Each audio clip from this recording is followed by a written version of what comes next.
about God, I get emotional. I just get emotional talking about God. When I'm with somebody who really, truly loves God on the level that I love him and understand him on the level that I love him, I feel that way about him. So, most times we could talk about God and you could vibe with someone when they're really not there. So you just go through the motions for your own salvation. You explain to them about Islam and the way of Islam, how it is wholeheartedly and truthfully. Mm-hmm. Which there's no compulsion, there's no hatred. It's insane how different religions have different variations, and we're supposedly be the same under the same God, which is Allah. And it's a complex situation when we deal with religion.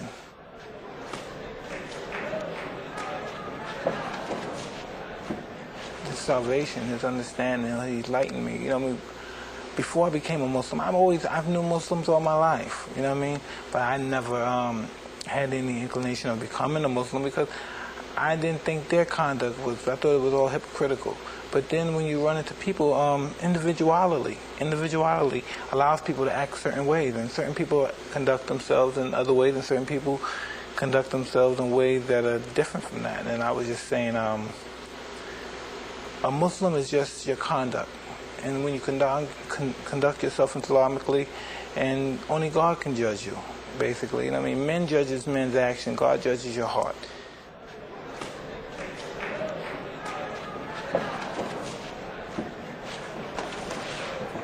I like to believe so. I like to believe I'm a better individual now. Every now and then I go off the handle and I may curse someone out or be upset.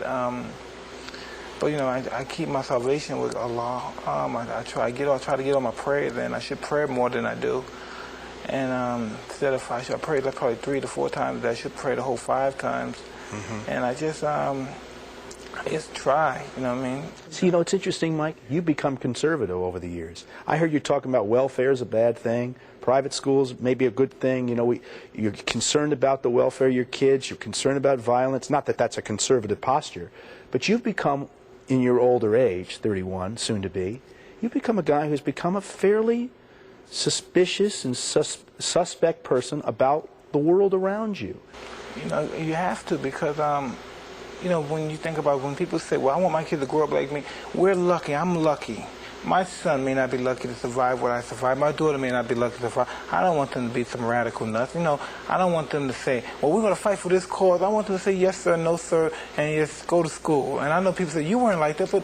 You weren't like that. I know, but they may not be lucky and be out there in the streets hustling. I'm just so happy that they're in the situation financially, and they got a good... Listen, they got a father that cares about them, and they got a mother who's bright and intelligent and knows all the proper way of taking care of children. And what did I have? I had a mother who was alcoholic, and I had the father who was a pimp, a hustler in the streets.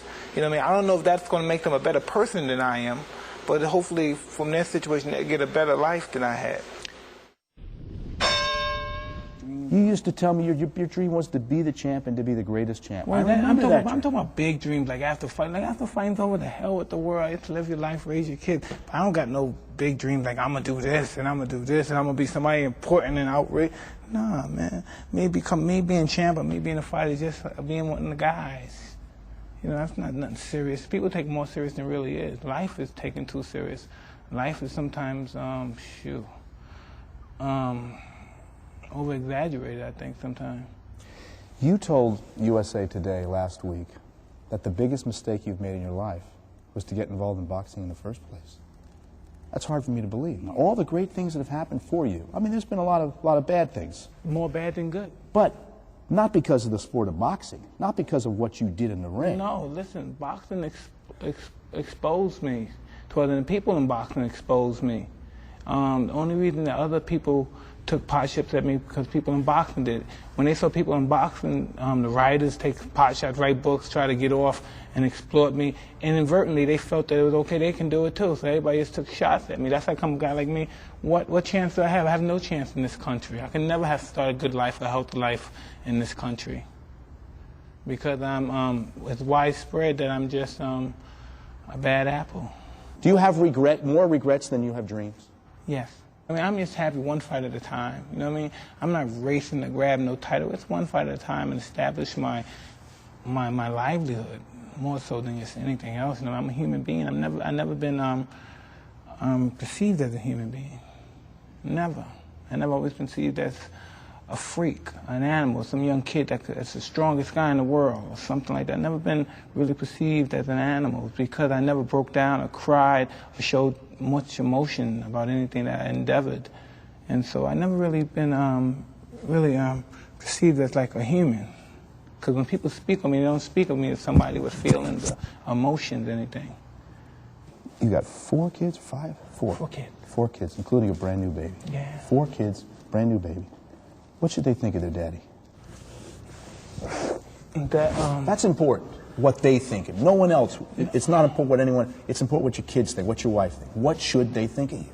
I don't know, they should, they all have different, me and my wife is 2 different, I really don't know my wife that well, understand her. And I'm sure she doesn't understand me because I'm so wishy-washy sometimes. But and some people, that's their main objective, to sit down, to study their mate, and to know their every move for they can. I don't really care. Either you're with me or you're not.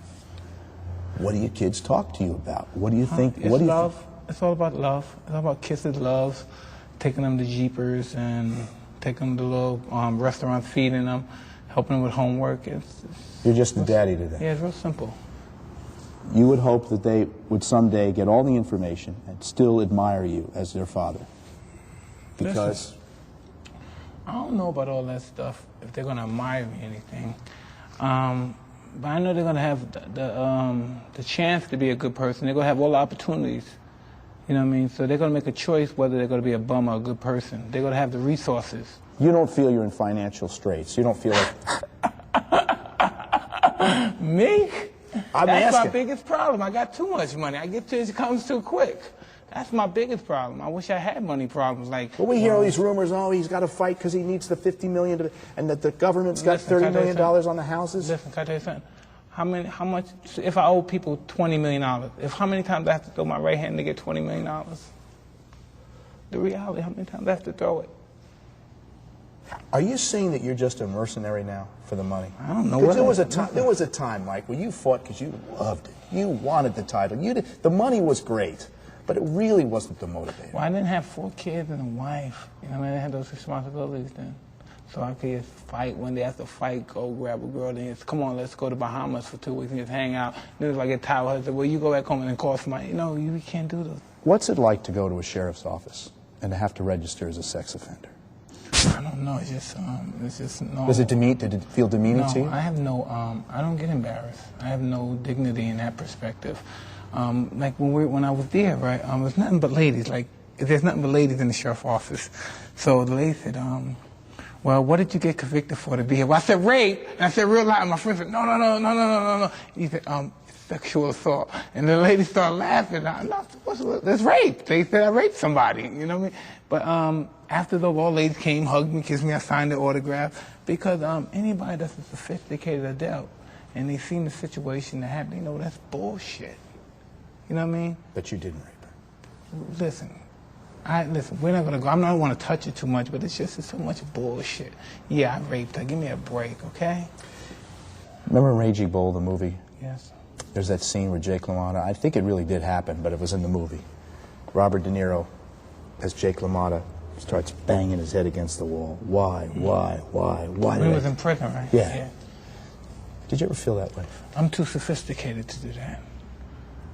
You know, it's just, I'm no fucking brute. You know, just things happen, and I said, well, listen, I screwed up, this happened, and we deal with them. You know, Cus D'Amato taught me how to be. He was a strong me, and I'm strong, and I'm mean. And there's nothing that could break my spirit from that perspective. Nothing's going to make me get on there. I'm never going to get on my knees to no one.